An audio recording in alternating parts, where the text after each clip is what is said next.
Hello and welcome back to my channel. We are back with another budgeting video today because it's the end of the month. It is March 1st today. And at the end of every month, I like to spend a few minutes reviewing where my money went that month and comparing it to my budget to see if I overspent and if so, where I overspent my money. I just went through all of my transactions and made sure they were all up to date and logged into my budget template so that we could compare. So let's review my February spending and we will see exactly where my money went this month. For context, I'm 24 and I live in Pittsburgh, Pennsylvania, and this is the budget that I work with on a monthly basis. I'm salaried, so I have the exact same income every single month, and that comes to $66.19 after taxes. In 2023, I paid off all of my debt, so under debt payments, you won't see anything here because I am totally debt-free at this point, which I feel so thankful for. This has made such a big change in my monthly budget, freeing up so much more space to save or invest. On the need side, I budget $19.50 for rent. This is my fixed rent every month, and then I pay 1 or 2 utilities to my apartment complex, so I lump that all under rent. I budget $100 for electric, $300 for groceries, and $100 for gas. Line item in my budget for $100 for miscellaneous expenses. And then finally, I pay $11 in renter's insurance and $85 for pet insurance. On the one side, I budget $300 a month for food and drinks, $300 for shopping. I go see a chiropractor every month, and that is $79 a month. I budget $100 for a massage once a month, $150 for household and pet items, $35 for subscriptions, $100 for miscellaneous ones, and then $59 for my gym membership. And the last part of my monthly budget are my savings and my investing goals. So essentially taking my income minus my needs and my wants, and the money that I have left over, I'm allocating that towards my savings and my investment. On the savings goals side, it's my goal to save $400 a month for vacation, $200 a month for holidays, so that at the end of the year when Christmas rolls around, I have some money saved for things like Christmas presents or going to holiday parties. I am currently trying to save $500 a month for a home down payment. I feel like I will be buying a house in the next couple of years, and it takes a lot of time to save for a home down payment, so I'm getting that started now. $150 a month for car insurance and car maintenance. I pay my car insurance once every 6 months. When that rolls around, I have the money sitting in a savings account for that. And then finally, if I have any money left over at the end of the month, I will put it into what I like to call a fun money sinking fund. This is essentially just saving for some type of fun expense. I don't know what it is yet. Past, I've used this for things like getting my eyebrows done, buying an expensive piece of jewelry, things like that. This is only if I have extra money left over at the end of the month. Then finally, on the investing goal side, I really tried to prioritize investing $1,000 a month into my brokerage account. This doesn't count retirement investments since that is all pre-tax, so that's not included in my monthly budget. Outside of things like my 401k contributions, I want to invest $1,000 a month into my brokerage account. I have a line item here for $250 into a Fundrise account. This is also kind of like if I have any extra money, I will contribute there. Now that we reviewed the monthly budget, let's take a look at where this money actually went. So we are in the February tab of my budget template. As you can see on the left-hand side of this template, this is a transactions log. So throughout the month, I'm coming in here and I'm logging all of my transactions manually. I personally really like doing this manually. I feel like it forces me to stare all of my transactions in the face and hold myself accountable for my spending. If I had a really high spend week, maybe I spent a ton of money at the mall on a Saturday, and then I know that Monday morning I have to come in here and physically log them down.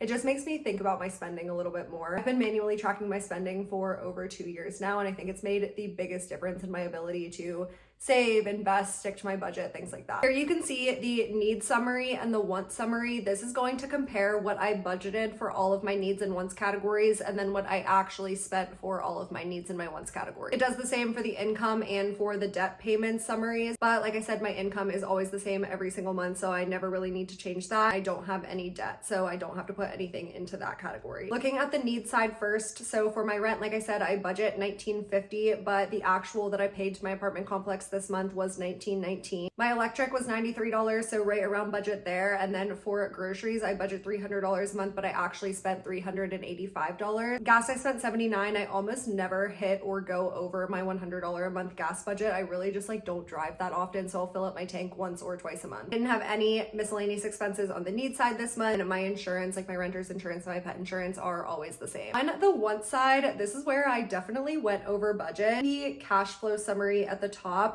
you can see your overall expected versus actual, and you can see that in the wants side, I spent over $1,000 more than I budgeted for in the wants category this month. My wants budget comes out to a little over $1,100, and I spent a little over $2,300 there. So let's see where all of that went. I spent $285 on food and drinks this month. I didn't go out to eat a ton in February. Almost all of this $285 spending was last weekend. My friend came in to stay with me from out of town. Since she was here, we were going out a lot. We went out for drinks one night, we went out to dinner one night, we went out to lunch one day. I think we actually went out to brunch both days that she was here. I still came in a little bit under budget in that category. Shopping, I spent $769 this month, which is so much higher than it has been probably for the past 6 months. This month, looking through all of the transactions that I had in the shopping category, my friends and I are going to Miami next weekend, and I actually only spent $68 on things for my trip there, which I'm really proud of. I spent $150 on a Nike sweat set, like a matching hoodie and sweatpants. I work from home and I'm in sweatpants and a sweatshirt literally every single day, so I'm trying to get like new ones and a little bit better quality ones. And then one of the other big line items in the shopping category this month was I bought new tennis shoes and another pair of sweatpants from Dick's Sporting Goods. I had a workout event that I was hosting on Sunday, and I realized that all of my tennis shoes for the gym are so old and gross. I've been looking for a new pair anyway, and I definitely splurged. They were like $150. Shopping came in at more than double over budget, $769 there. Spent $79 on the chiropractor and $75 on a massage. Those are like pretty stagnant every single month. They're like subscriptions to the places. So I pay $79 in a subscription to my chiropractor, and I can go X number of times throughout the month. Household and pet items was also so insanely over budget at $739. Only budget $150 in this category, which like is pretty typical. I honestly don't spend more than that on a typical month. However, 2 months ago, I moved into this new apartment that I'm currently in, and I just never like took the time to finish it or decorate it. My guest bathroom was completely empty up until a couple of weeks ago, and I spent about $250 getting things for that. Really just a shower curtain and things for like the countertops and things, nothing crazy. I also spent money at places like Home Goods and Ross's on some decorations because all of the walls in my apartment were so bare and empty. I am splurging a little bit on some home things, which is making this way over budget. $53 this month on subscriptions because this month I signed up for Hulu, so I need to go back and change my monthly budget to account for that. Miscellaneous once, I spent $150 there, and looking at the